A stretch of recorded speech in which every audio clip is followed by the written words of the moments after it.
Hi everyone, it's Christine. I wanted to make sure that I came back and let you know that I have been researching all day, not all day, a couple hours, and the plant that I found earlier is actually Sweet Cicely.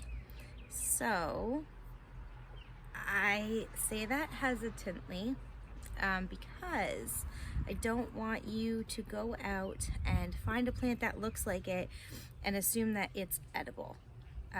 I have quite a bit of experience with the plants that grow natively where we are. Sweet Cicely apparently is a native plant to where I live. However, it's part of the wild parsley family. And that family also is comprised of things like giant hogweed, which is toxic, which can give you a horrible photosensitive recurring rash from the oils on it. Also part of this same family is hemlock. So there are different kinds of hemlock. We have them here as well, and they are some of the most poisonous plants, if not the most poisonous plant in North America if you eat it. Kids have actually died just making pea shooters out of hemlock, the hollow stems of hemlock. So it's with a lot of caution so I'm just kind of squatting in my garden here so you can see the plant here. So with a lot of caution and a lot of research and a lot of knowledge that I come to you saying that I am comfortable IDing this plant in my garden as Sweet Cicely, and I'm going to go through the reasons why I have identified it like that. However, that caution is there.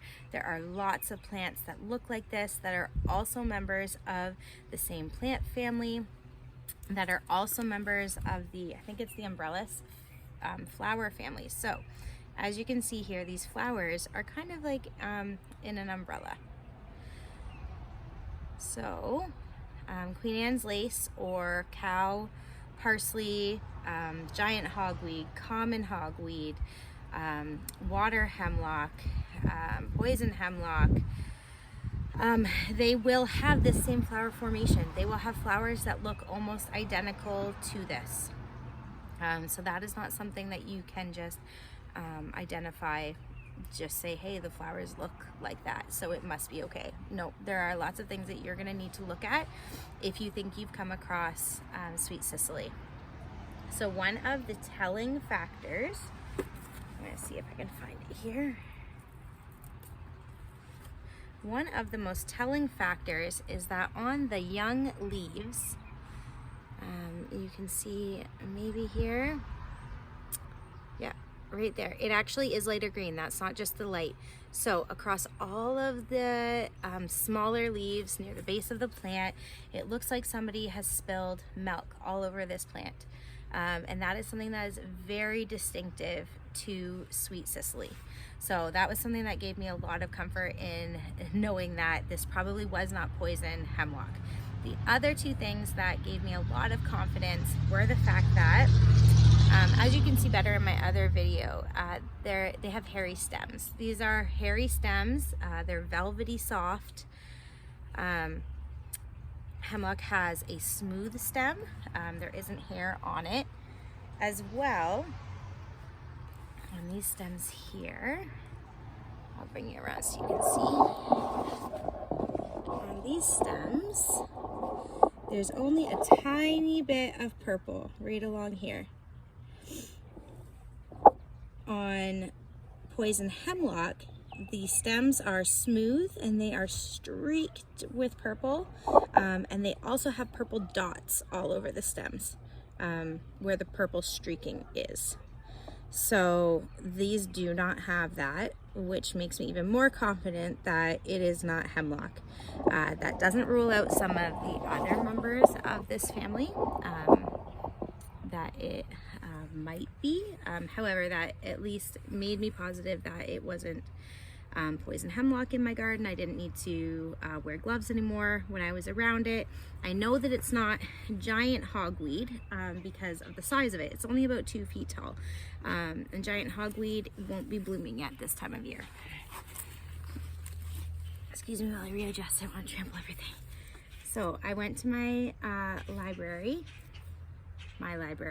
During COVID, we made our own little library. I'm just gonna read from How to Know the Wildflowers by Mrs. Williams Starr, Dana. Sweet Cicely, 1 to 3 feet high, root, thick, aromatic, edible, leaves, twice or thrice compound, flowers, white, small, growing in somewhat flat topper cluster. We've got a lot of farms around here, so we've got a tractor going by. This is one of the earliest flowering of the white parsleys. Its roots are prized by country children for their pleasant flavor. Great care should be taken not to confound this plant with the water hemlock, which is very poisonous and which it greatly resembles, although flowering earlier in the year. The generic name is from 2 Greek words which signify scent and root. Now, in my other research, I also found that Sweet Cicely has a very distinctive seed pod. Their seed pod is long and green, and it will turn black in the fall. When they are long and green, you can eat them, and they're supposed to taste like a black licorice candy. So I'm kind of excited. I did take a few of these leaves, and what I did is I, first with gloves on this morning, to kind of get my bearings on what this plant smelled like so that I didn't touch it in case it was going to give me photosensitivity or a rash. But I just rubbed the leaves between my fingers and smelled, and they smell like aniseed. So they smell like black licorice, essentially. I'm gonna take one of these seed pods, even though they're not ready to eat yet. I'm just gonna take one off, and I'm going to just crush it and smell it and see what it smells like. Yeah, very much like black licorice. So I'm confident in my idea of this plant. It's actually going to get to live here. Apparently it's very hard to get this plant to grow by transplanting because the seeds have a very short window of time in which they will actually germinate. So we're gonna leave it here. We're gonna see if it's gonna seed. We're gonna see what these seeds are gonna do in the next year. But I wanna encourage you to just keep learning and growing. I'm learning and growing as well.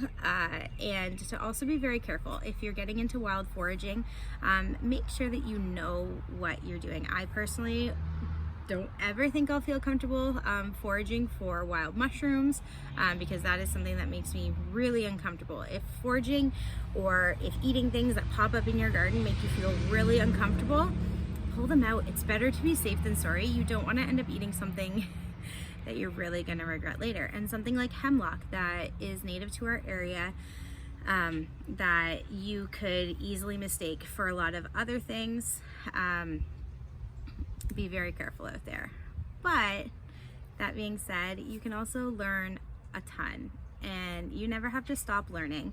And even if I did choose to pull this out, I could have pulled this out and then maybe gone and sourced Sweet Cicely from somewhere else and planted that as a comparison.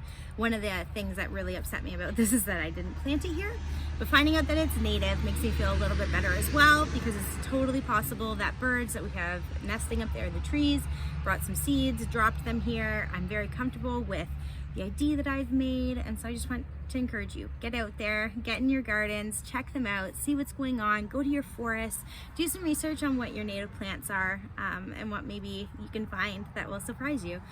All right, if you haven't yet, I would love if you like and subscribe. That would be amazing, and I hope you guys have a great day.